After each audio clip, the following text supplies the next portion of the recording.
In November last year, we were first introduced to a novel coronavirus, a seemingly obscure pathogen. Throughout the months that followed, COVID-19, as we've all come to know it, has managed to spread across the globe and was eventually declared a pandemic by the World Health Organization in March. Even though this all started about a year ago, the world is still a long way from recovery. Healthcare systems are weakened, economies are ravaged, and millions of people have lost their job. We were confronted with an enemy that we did not anticipate. The world was not prepared. As a highly contagious respiratory virus, it spread to all corners of the world in record time. Testing infected individuals and tracking the spread of the disease became increasingly important as a method to manage and contain the outbreak. However, the degree of testing also put strain on the industries that produce the reagents necessary for diagnosis.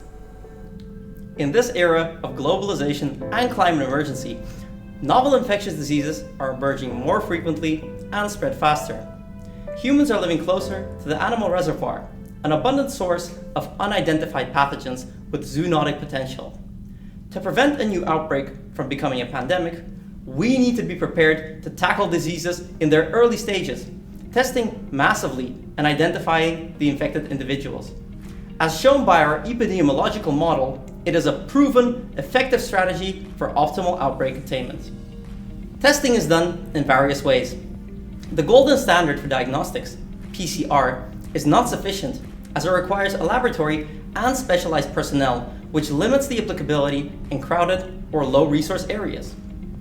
On the other hand, many point-of-care tests only rely on the use of antibodies. However, these often have a relatively low sensitivity and can only provide a conclusive result days or even weeks after infection. That is why there is a need for an innovative, sensitive, and accurate point-of-care diagnosis for infectious diseases to enable a quick response to newly emerging pathogens. This is why we decided to develop Rapidemic. With our project, we aim to develop a point-of-care, laboratory-independent, and rapid generic test that can be made pathogen-specific through the addition of primers. Besides, its nucleic acid detection-based design makes it highly sensitive and adaptable. Our technology relies on 3 consecutive, well-characterized reactions. In the first reaction, RPA, a pathogen-specific sequence is copied using specific primers with an overhang. The products that contain a nickase recognition site are amplified exponentially. Then, the LSDA reaction occurs.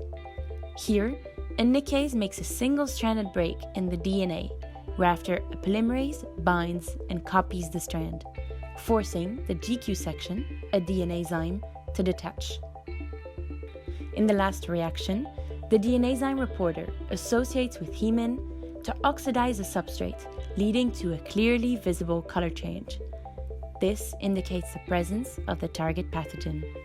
We characterized each of the reactions individually, while also trying to combine them in a one-pot reaction.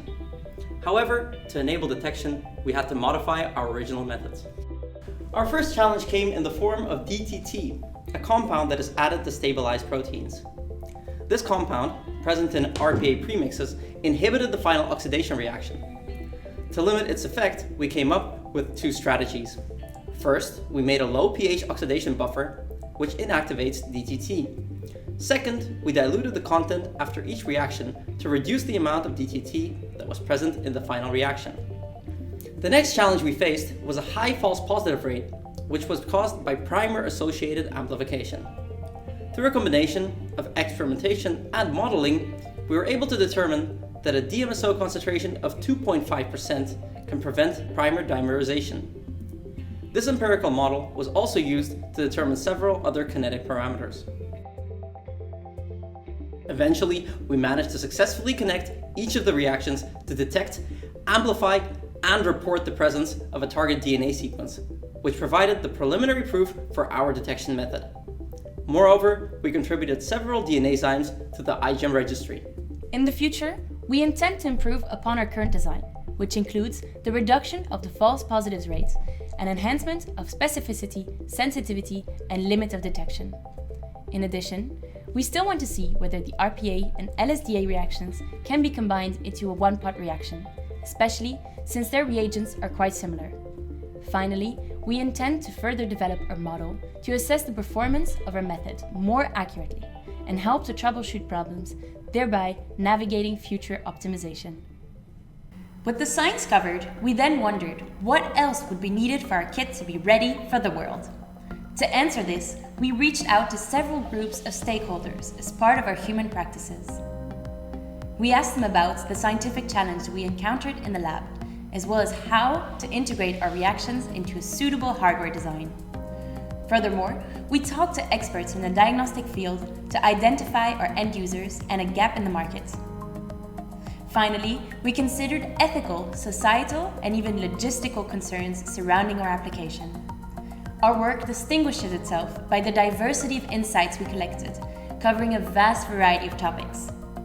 Here, we provide you with a glimpse of what we found as a result of these fruitful conversations. Besides the content of our diagnostic device, we also worked on the application, the societal and environmental implications, and marketing. Our discussions with patients and physicians helped us to establish the limitations of currently existing kits and identify our niche in the diagnostic field: respiratory-borne RNA viruses such as influenza A. To determine our users, we again contacted RDT developers. These, as well as the physicians and patients we questioned, firmly believed that, although a self-test would have its advantages, they would prefer an individual with medical training to perform the test. This would help with result interpretation and minimize human error. Besides, these stakeholders advised us to include controls and a color indicator in our kit.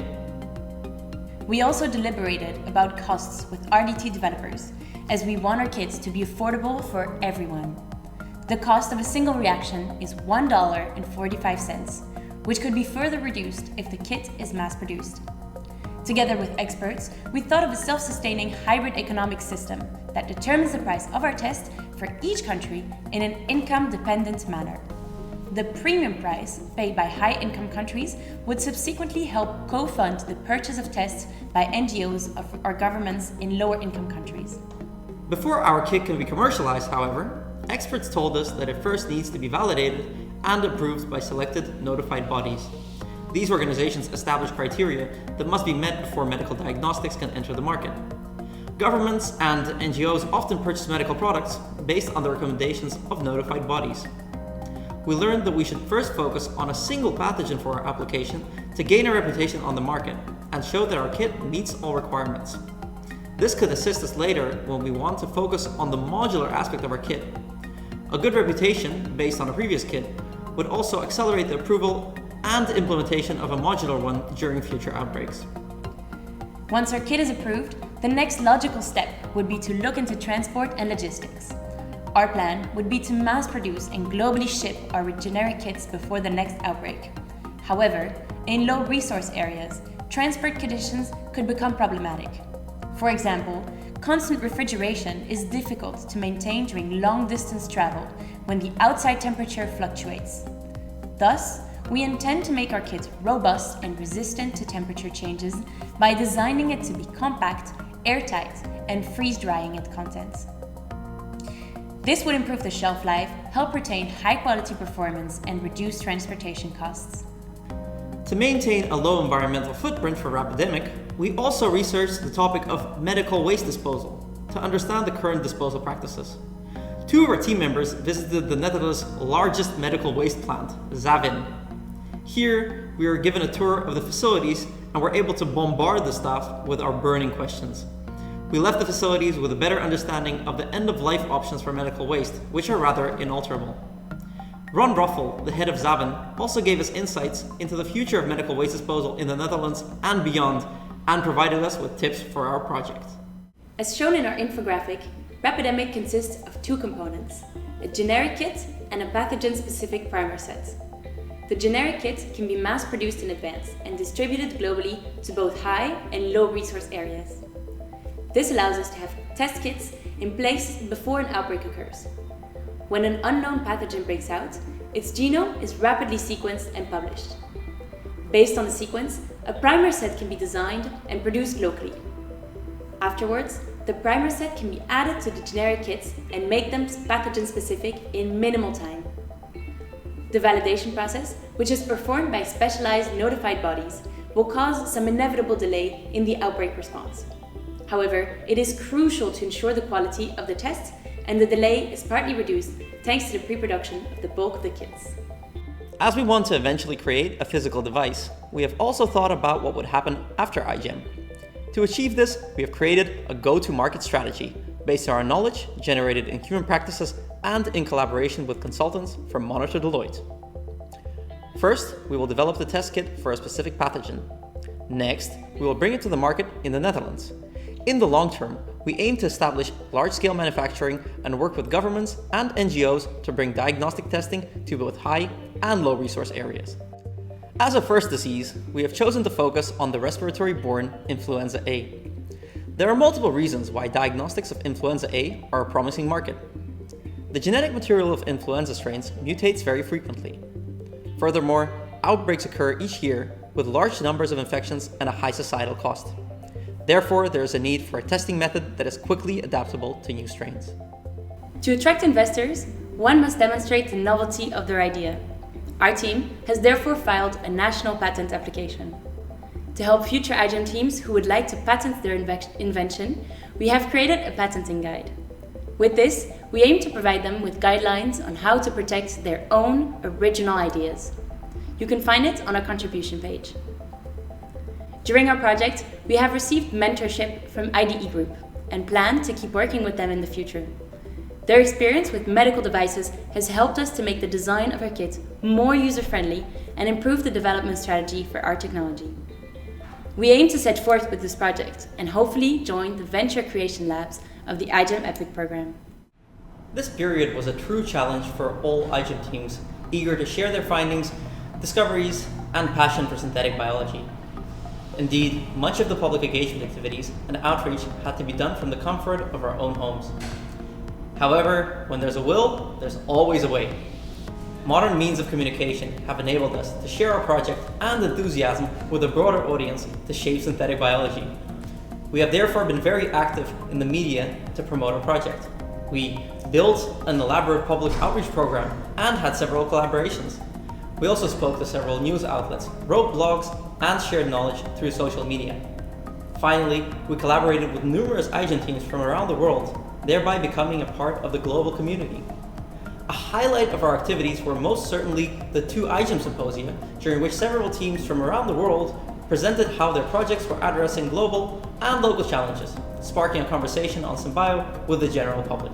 We also launched a crowdfunding campaign to share a project with a larger public, get the conversation going, and raise awareness, during which several newspapers, radio stations, and even TV reached out to us for an interview, as they were very interested to learn more about our project and iGEM. During our literature studies, we were first confronted by the importance of including colorblind in science. While reading through a paper about a color-based detection method, one of our team members was unable to distinguish between the colors of the reaction and had to ask for help to interpret some of the figures. Had the color change in our kit been similar, he and millions of others would have been incapable of using it. Since accessibility is a central pillar of our project, we decided to look further into colorblindness and adapt our wiki and kit accordingly. We also wanted to provide other iGEM teams with the tools to do the same and raise awareness on the matter. To this end, we created a colorblindness guide to help future teams make their projects and wiki colorblind proof. Make sure to visit our inclusion page. During the past couple of months, we have been working hard on what we believe could be a promising alternative to current diagnostic tests. The combination of our work in the lab and in the field has allowed us to produce preliminary proof for a new diagnostic method that can be adapted to detect a multitude of pathogens. With Rapidemic, we will be prepared to tackle outbreaks at their source, providing a serene outlook for our societies. Throughout this adventure, we have also put great emphasis on accessibility, transparency, and inclusion, centering iGEM's values at the core of our project. Finally, we would like to thank all our sponsors who helped make Rapidemic a reality. Special thanks to Utility, our main sponsor, as well as CHGR and Medical Delta. And finally, thanks to IDE Group for their mentorship on kit design and entrepreneurship.